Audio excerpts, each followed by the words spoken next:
Ladies and gentlemen, did you walk, drive, or take the bus to this episode of LinkedIn? That's the question. So, we're here to talk about week one. We're here to talk about the expectations for the Eagles for the season, coming off the Super Bowl loss. What can the Eagles do? Can they get back and win it? It's a lot of questions that's going to be answered about the team starting on this Sunday. I'm here with my co-host, Lindy. Lindy, what's up, bro? How you doing tonight? Could be a little better. My daily driver is going through another electrical issue that came on sudden. Uh-oh. So yeah, and I'm about 11 months from paying it off. So I gotta decide whether I am going to keep it or not. Big Yeah, decision.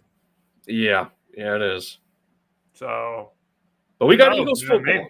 maybe Lindy is going to be taking the bus. We don't know. Speaking At of least not. which, Yeah. speaking of which, this is a good way to get into our first topic, first discussion for tonight. Whew! Oh man, Jonathan Gannon saying that I'm the reason that the Eagles lost the Super Bowl. Like, really, man? Like, yeah, I didn't even really want to talk about this tonight, but we might as well. He's your favorite We might as person. well. What's good, NFL Reality Check? Thank you for tuning into the show tonight. So, guys, we know you're the reason that we lost the Super Bowl, or the Eagles lost the Super Bowl. I got to be a professional before I'm a fan, but dude, really? I just every time a word comes out of his mouth, it just makes me hate him even more than I did before, which I didn't think was possible. But he's managed to do it. So my thoughts are pretty much that, yeah, you are the reason that the team lost the Super Bowl. You made absolutely no adjustments. It's very surprising that you got a job as a head coach. Let's be honest. And the Cardinals are not really known for being a great organization. Let's keep it 100. Let's keep it 100. How many teams would actually give him an interview? Not a lot. But a team that's literally trying to tank and has been actively known for trying to tank just so happen to be the one team that's going to give you an opportunity. And I think if you watch the Super Bowl, it was pretty obvious that he sold. It was pretty obvious that he had his mind on other things. His mind was not on trying to help the team win a championship. If it did, then you wouldn't be getting killed by the same play where the receiver goes in motion.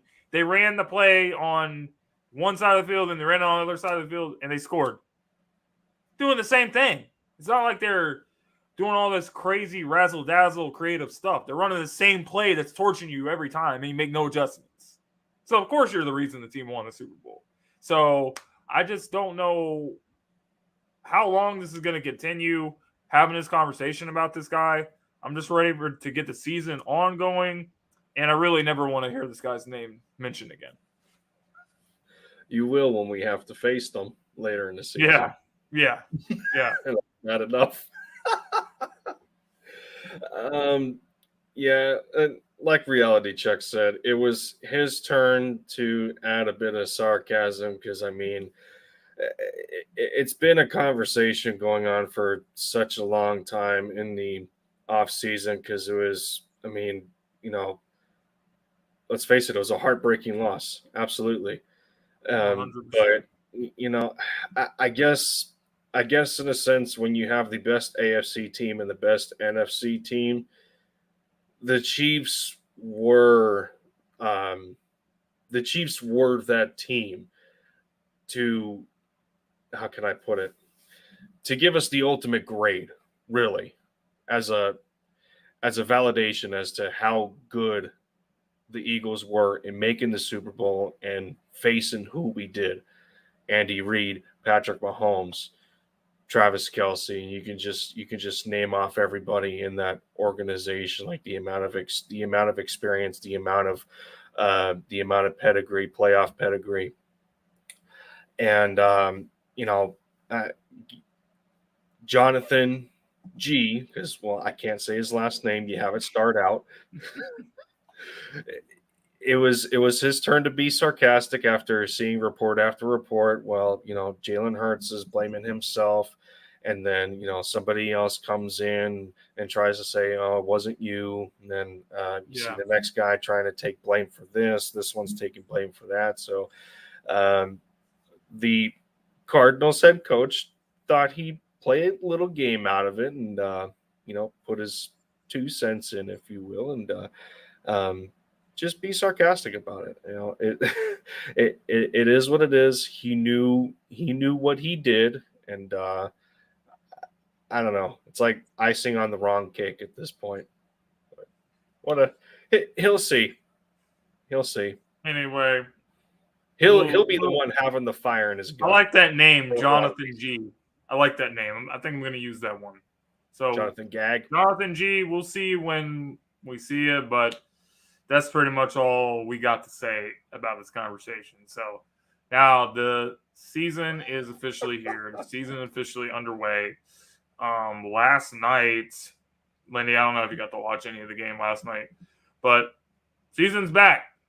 So there's a lot of things to discuss when it comes just to the NFL season as a whole, and also, to the Eagles. So Eagles taking on the Patriots this week. Patriots not really having that much success after the Tom Brady era. So we're just gonna have to see how this goes. But Bill Belichick has all the respect that he's earned in the league. So he had some interesting things to say about the team this week, about the Eagles, about Jalen Hurts, saying that Jalen Hurts is possibly the best player in the league or one of the best players in the league, praising the Eagles defense, how deep they are at pass rush, just being able to rotate guys in and maintain the same level of efficiency, getting after the quarterback. So, Lindy, I'm going to let you start us off with this one since I started the first topic. Lindy, what was your reaction to hearing this high praise coming from a guy like Bill Belichick, and how much does it really mean for a guy like this to speak about someone like Jalen Hurts the way that he did? I'm sure from Jalen's perspective, it does move the needle of confidence a little bit, and I wouldn't be surprised if that was certainly the case. I mean, it's and we were talking about this. We were talking about this in a text conversation, and bringing up the fact that the more Jalen is accomplishing and proving a lot of people wrong, the more positivity you're going to hear about him. And it's well, you know what? I think it's like a lot of these coaches. Well, I think we did make a bit of a mistake in, letting him get as far as he did in the draft, and what the moment in time was in the second round. And you see Philadelphia, who has already paid their starting quarterback, take another one this high, and everybody just brushed it off as if he was selected too high, or this wasn't the destination that he was supposed to go to. And we know of the Chris Sims criticism, and what Dan Orlovsky said in the very beginning, and a bunch of other reporters and analysts that we have receipts for now. Oh yeah, big time. But I mean, it's there really isn't much else that you can say about it other than this is pretty typical it's pretty typical going into a matchup, let alone the first game of the season, 17th game of the season, 10th game of the season. You're going to hear those kind of compliments, whether it's through good faith or to kind of misdirect some misdirect some questioning that these coaches are getting, and because they all have this master plan that they're going into to have to stop their opponent, and in a lot of cases it stops at the quarterback. So, but it still produces a very high value, especially coming from Bill Belichick, to give these kind of compliments to Jalen. And well, I'm sure he felt the same way last year watching the Eagles dominate and put themselves in the Super Bowl. So, to be quite frank, I'm not really all that surprised. Yeah, and just something to add to some of the things you said about, there's also been like some things going on about, well, so and so whatever team actually wanted to draft Jalen Hurts. And I think that's kind of like what you're trying to get at earlier when you said, as much more success that Jalen Hurts has, like there's going to be stuff like this coming out. But at some point, I just gotta say, can some of these teams and sources and whoever's putting this information out there, could you guys at least have a little bit of shame? You got Jerry Jones saying stuff about, well, we actually wanted to draft Jalen Hurts and blah blah blah, and then there's been like something about the Patriots wanted him as well, or they would have considered taking him. Listen, man, nobody was considering taking him. And as you said, at the time, the pick was looked at as a reach. It was looked at as a reach. That's what it was. They had paid Wentz, and they didn't really particularly need a quarterback, but they took him anyway. And they would not be in the position that they are now if they hadn't done that. But, before he had his breakout year last year, there was not anything good people were saying about him. They were saying everything that he was a big question mark. As you said, we got receipts for it. So I just kind of laugh when I see all these teams trying to put information out there when they know it's not true. We all know it. So that's how I feel about that. Mm-hmm.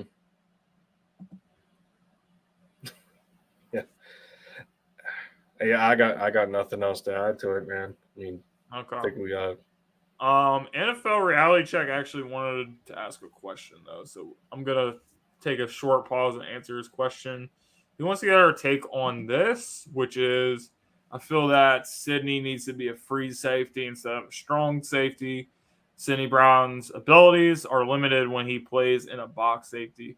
I feel if he moves to free safety, it will allow him to play free and maximize his abilities. Actually, you know what? I actually don't think that's a bad take, because I feel like Reed needs to be like the strong safety, because Reed, he can hit people. He's the kind of guy that I would want in the box. I think Sidney, he can cover the middle of the field better. I would rather have him over. Not saying that Reed can't do things like that, but Reed, he can lay a hit on somebody, man. Like I'm so impressed with what he did last year. So, I know the Eagles' safety position has been one of the question marks of the team, but I'm interested to see what these guys do. But no, I definitely don't think that's a bad take at all. No, and this is going to definitely be it's going to be expanded on, experimented. I have faith in Sean Desai putting these guys in places to succeed, much like we thought the same about Jonathan Gagg or Jonathan Gagg. I like that one. I like that one. You didn't hear it the first time, so I had to use it again. But no, we thought the same thing going into year two, because we gave him a pass, that the level of talent just wasn't there and whatnot, and the position isn't exactly the same, but what is the same to a degree is where your talent pool, or lack thereof, kind of changes to a different position group. So, this season, this season, from our opinions at least, we don't think that there is a substantial amount of depth at safety. No. Whereas last year we were still having those questions at the linebacker position, and well, it kind of holds true again. But nonetheless, I think between you having Terrell Edmonds and Reed Blankenship taking that next step and getting more first team snaps, you got Sidney Brown in the mix now. So I think between Reed and Sidney, you got two guys that have some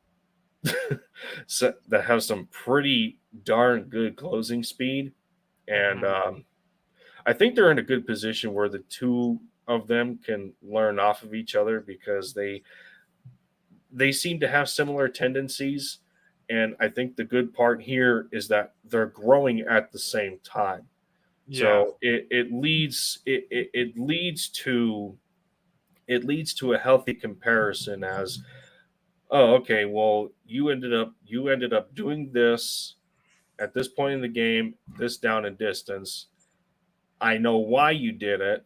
I'm going to try and implement that when I'm on the field, this, that, and the third. So yeah, I'm am I worried about the free safety to strong safety switch right now? No. I want to see game film in the regular season because there's a developmental time between training camp and especially preseason games, but those regular season matchups are going to be the most valuable in terms of growth, and I'll wait till then to see, but right now I'm not too worried about it just yet. Yeah, absolutely. So good question. And then we got Joey Shakes wants to say hello in the comments. What's up, Joey Shakes? He says the revenge tour is going to begin. And he also says Lindy keeps his Mavericks and Braves gear away from the Eagles gear. Nice. So, had to throw that jab in there. So it's only appropriate. Okay, yeah, definitely a good question though. Appreciate the question. So let's talk about the game. Let's talk about the moment we've been waiting for, which is how's this game gonna go? What are the biggest matchups? What's the most exciting things about this game? I gotta tell you. Looking at all the draft prospects from last year, I was actually really impressed and intrigued by Christian Gonzalez. I had him somewhere on my draft board. I really like his length and size, but matching up with a big receiver like AJ Brown, I think that's a good matchup. AJ has more experience, and I think he's going to give him like a welcome to the NFL moment. But this is a good matchup because I think both of these guys get physical with each other. Both big, strong guys. So I think that's going to be something interesting for me. And then obviously familiar foe Zeke Elliott going to be back. Him and Stevenson, the 1-2 punch. I want to see like what the Eagles D line is going to do against this Patriots run game. If you pretty much shut down the run, I don't see any of their receivers being able to cause too many problems. They got Devontae Parker, they got some guys, but they don't have anybody they can really say, yeah, we really got a game plan for this guy. That's the whole problem with the Patriots. They don't really have a lot of great talent at the skill positions. They don't really develop the skill. They really never have developed the skill positions very well. That's why, even when Tom Brady was there, he just had a bunch of guys. Edelman, let's be honest. If he was playing anywhere else, he's just a guy. Guys like Chris Hogan, just a guy. Deion Branch. None of these guys is really much to be talked about. And it's the same. It's pretty much the same philosophy that they've had, and that's the biggest issue I think with the whole Patriots organization, what they're doing right now. I don't really feel like anybody that they have is capable of doing too much damage to the Eagles defense. So I think if the Eagles go out and play their game, they're gonna be able to come out on top. But there's a lot of things that could go wrong week one. Week one, a lot of teams are kind of like easing into what they're trying to do. It may not look perfect. Some of the guys, starters, not playing snaps in preseason. This is the first time getting some real game action. So we're gonna have to see how everything goes. But I'm confident that Eagles are gonna be able to go up to Gillette Stadium and come out with a win and start the season one.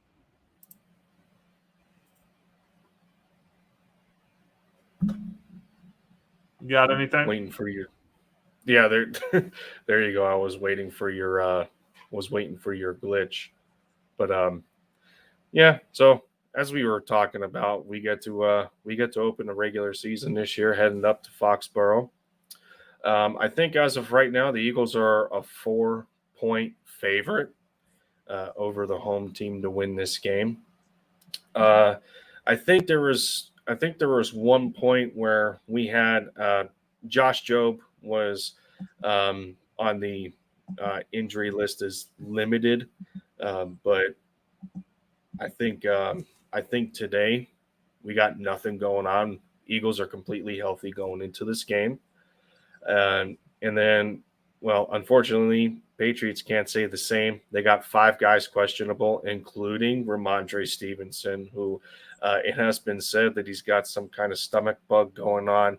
So if he is not 100% or close enough to 100% to start, then we could see Zeke Elliott as the starter instead. And who knows until we get closer to game day.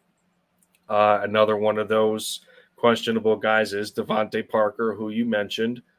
And then, it leads into what you were talking about, the receivers. With all these conflicting reports about Juju Smith-Schuster and his knee, that it could explode at any moment. It's been talked down by him, so who knows where something like that is going to lead at this point. A regular season matchup has not been seen with us against New England since our Super Bowl win.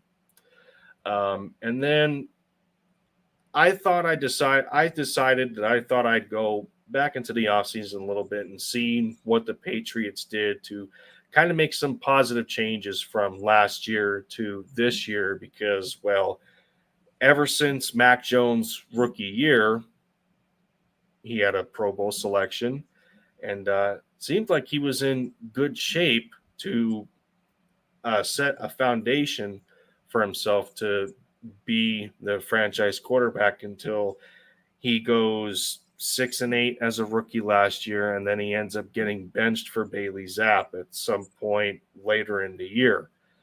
So I wanted to see what kind of upgrades Bill Belichick decided to want to do to help Mac Jones offensively. We just talked about Ezekiel Elliott, them bringing him in. And that was actually after they tried the experiment of James Robinson. So he comes in and he signs a 2-year deal back in March, can earn up to $4 million. And unfortunately, only after a few OTA practices and not being able to display any explosiveness from his rookie year, and then he had a solid 2021 campaign until he ruptured his Achilles, he ends up getting cut. And that was pretty much the biggest reason for Ezekiel Elliott coming in here, and now he gets to tandem with Ramondre Stevenson, who we know is a solid back for that squad. The next thing, they were able to turn Jonnu Smith, the tight end, in a trade. I think this was around draft night or so. I don't remember, but they were able to turn him into Mike Gesicki from the Miami Dolphins, who ended up being a free agent. And now you're looking at an offense to where Mike can pair with Hunter Henry in 12 personnel sets. It sounds good for them. So their tight end room's looking pretty decent. I like that. And then you talked about Christian Gonzalez. Bill Belichick trades down to 17 with the Pittsburgh Steelers. He got his guy. Coming from Oregon, when he was targeted, had only about a 74, 75 passer rating out of 64 targets. So that's pretty darn good. I think he was still rated as a top 10 corner prospect in the draft. I think a lot of guys prefer Devin Witherspoon and a couple of others over him, but I digress. And then you talked about his frame. Dude coming in at 6'1", high 4.3 speed. I think he ran a 4.38 at the combine. 41.5-inch vertical. Lengthy dude. Career high in interceptions at Oregon with 4. So you have to imagine, and it's going to be interesting to me, who he's going to line up against. Are they going to test Devontae Smith with him? Is he going to be seen with A.J. Brown a little bit? And then we already know about Oz, Quez Watkins. I think we're gonna predominantly see Christian on the outside, probably fighting between Smitty and A.J. Brown. So that'll be interesting to me. We'll see. And then I have to bring up, we talked about we wanted to joke on Jonathan Gagg, and we then see Jalen Reagor get cut from the Vikings, and he now finds himself on the Patriots practice squad. So take of that what you will. If he has any intel on, how stuff is going on over here, I don't think he has anything left anymore. But I don't think that's going to help him. I thought that was pretty comedic. But yeah, this Patriots team, this year is the year where we're going to find out whether this rift between Belichick and Mac Jones still exists or not. And, like I pointed to before, a lot of this stemmed from him having a sophomore slump. He goes 6-8 as a starter. And, Bill Belichick is in a position where the faith in him is just not as high as it was, coming out of the first round from Bama. And everyone thought that he was a prototypical or, as close to Tom Brady and how he's able to and how he's able to game manage in certain situations. Then they bring in Matt Corral, who is also questionable as a depth quarterback. Bailey Zapp, who replaced him at some point last year, is now on the practice squad. So I don't think that's going to haunt him anymore. But nonetheless, we remember hearing reports of maybe Mac Jones possibly getting traded. So yeah, I remember that as well. He's going through that, and then you hear about all this rift kind of situation with him and the head coach. Stuff's being talked down, and then we go in the offseason, and the Patriots do a decent job between their free agency signings and the draft. They did a pretty good job. They got a bit of a better team than they did last year. So now it isn't fair at this point in time to declare anything as whether things have improved or not for this football team, but the result of it going forward is going to be how Mac Jones is able to overcome his disappointing season last year and try to win some of that faith back from Bill Belichick. So, yeah, it's gonna be interesting for them, and this game is where it's going to start against the NFC champions of last year. So how do you see this game coming out? The game itself, I think, is going to entirely depend on how well the Patriots pick up from last year. They were a fringe top 10 defense. They were 11th in points allowed at about 20.4 points per game. A lot of their defensive studs are still there. You got what is it? You still have Jabril Peppers. You still have Matthew Judon. Former Raven. For what it's worth, I think Jalen Mills is still there. So, defensively, they are still in a decent position, but it's how they're going to pick themselves up and start off from last year. They weren't very good. They weren't very good in terms of third down. They were, I think they were bottom 12 in the league at 21st. Their fourth down conversion, they were the second best in the NFL at 37% allowed. Red zone, they weren't very good. So a lot of the defensive bread and butter for the Patriots comes from how well they're able to stop the run.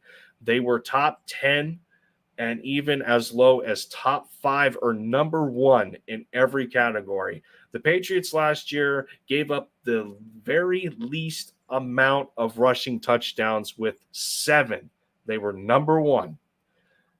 Now, I don't know how that's going to be said this year when you have the Eagles coming in and you got Jalen Hurts. You have Jalen Hurts as deadly as he is. You add DeAndre Swift. Kenny Gainwell is coming on very well. Rashad Penny, for what it's worth, see how he is. So the Eagles got multiple ways still to attack your defense. Is the Eagles to get to the 1 yard line? They're gonna try the tush push on the 1 yard line. It's gonna happen. Yeah, most likely.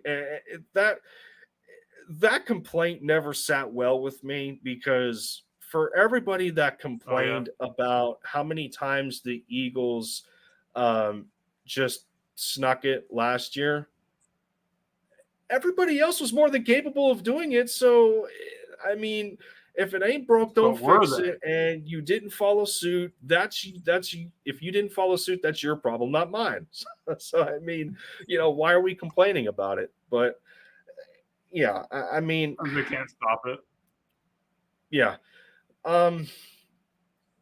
it's a Bill Belichick led offense. You got Bill O'Brien there now. I think Joe Judge is still there as a offensive assistant or a consultant to the new coordinator. So I still think this Patriots coaches over there. You got O'Brien and Joe Judge. Doesn't get much better than that. Maybe Gannon will be over there in a couple years. We don't know. You never know. Oh man. Oh yeah, I don't want to think about that. Do I think this Patriots team is still capable of putting up points? I do. I do think so. I think this game is going to show a lot of how many wrinkles Sean Desai has in his scheme, how much rust he has to get out of, some of the leaders of the squad going into a brand new year. The Eagles are going to definitely put up points, but let's go 27-21. I think it's going to be a one-score game. Yeah. The Patriots were very competitive last year. Most of their losses came from anywhere between a field goal to a touchdown. They did not get blown out very much at all. Them sitting at 500. Their defense has not allowed more than their defense has only allowed more than 30 points, I think 5 or 6 times. So I do think defensively their structure is going to stay the same, but it's just how well the Eagles offense is going to maintain their lethalness from last season. So I still think we can put up close to 30 points, but I think I'm going to be watching the defense more than the offense. The Patriots want any chance to win the game, they have to keep the score under 30 points for the Eagles, because they just don't have enough to, try to outscore the Eagles. So they ideally, the Patriots want to keep it around like 24, I think, if they want to have a chance to win this game. But needless to say, I don't think it's going to happen. So moving on, let's talk some more about, as we come to the ending of this week's episode, let's have a discussion about the expectations of this team and how high should they really be going into the season. So I got to say, I don't really see a particular reason that this team cannot go to the Super Bowl and win it. The NFC is not as competitive as the AFC. Okay? We don't got to see Patrick Mahomes. We don't got to see Joe Burrow. We don't got to see Lamar Jackson. We don't got to see Trevor Lawrence, Justin Herbert. List goes on. We don't got to see those guys until we actually get there. Then we'll see them. We got to see Dak Prescott. We got to see Brock Purdy. We got to see, Geno Smith. These are the guys we got to see. Jared Goff. He was all right last night, but it's right there for the taking. And the guys they lost were replaced with guys that are younger that have, I think, more upside. You lose Javon Hargrave. That was probably the biggest loss that we had.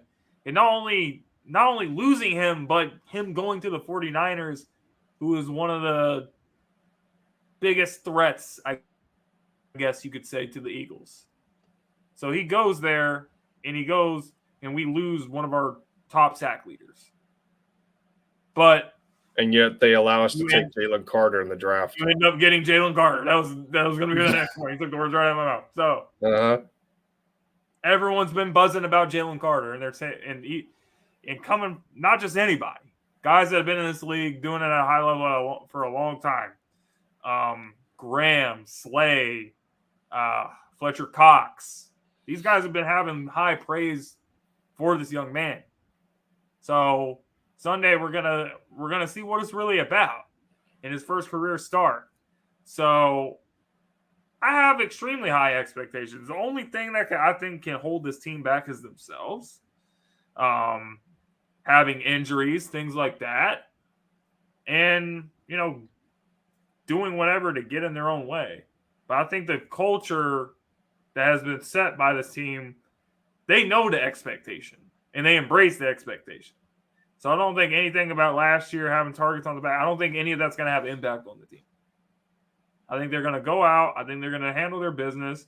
And I think that there's literally no reason that this team should not be playing in the Super Bowl again, because I have respect for the Niners team.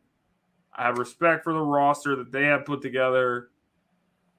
But I just don't see how they are better than the Eagles.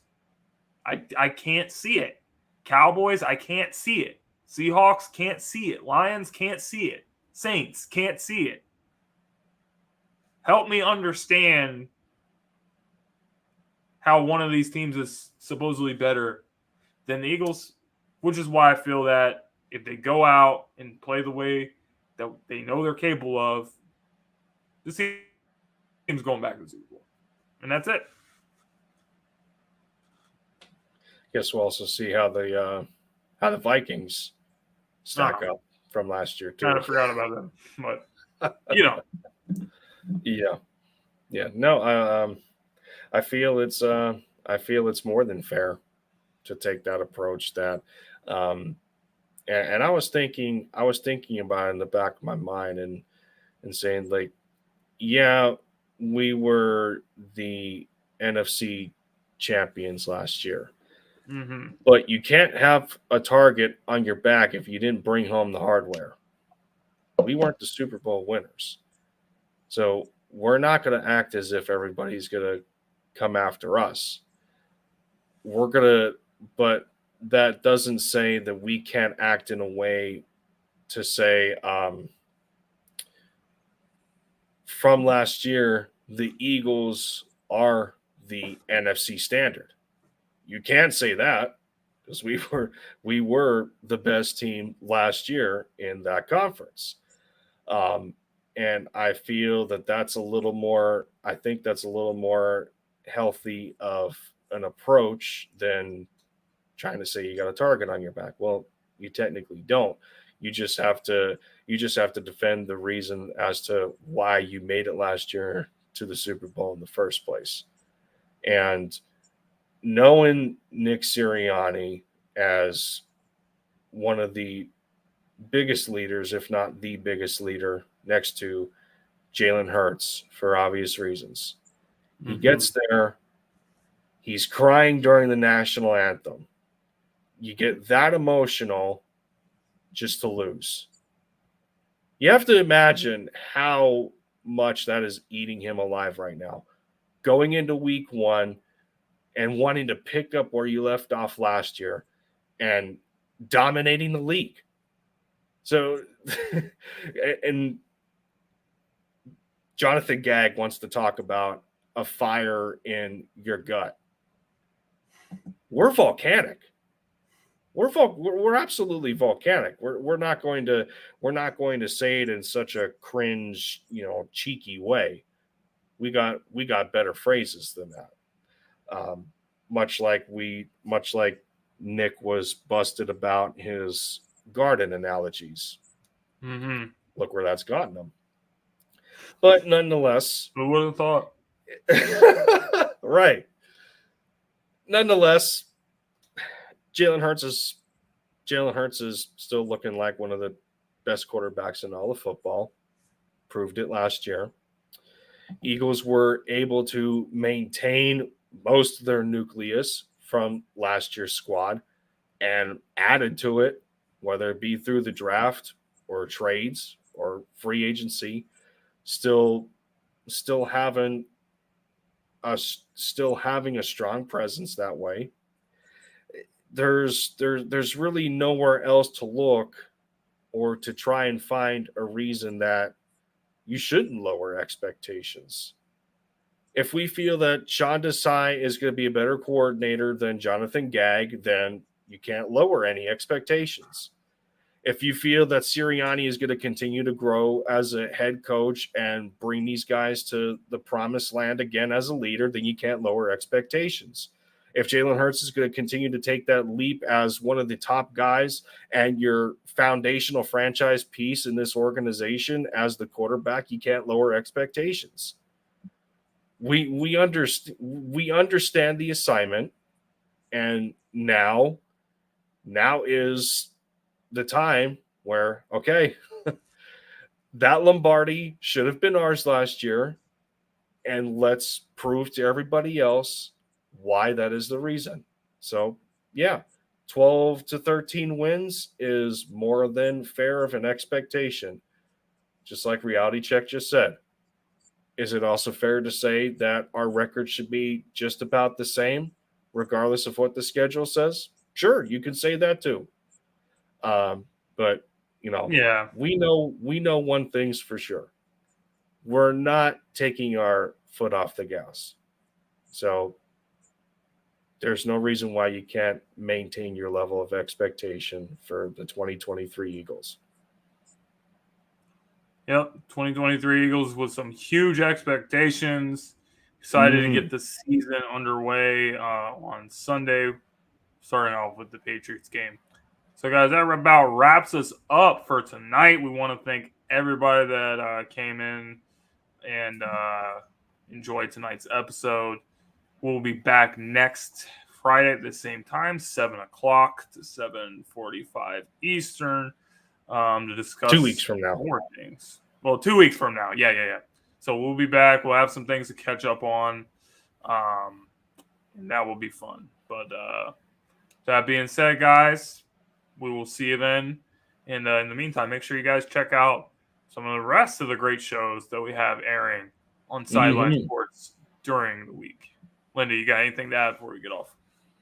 Well, speaking of expectations being our last topic of discussion, we share that as well for this podcast. And we got some goals that we want to accomplish. So as much as the Eagles want to maintain their pedigree, we're trying to elevate ours. So absolutely.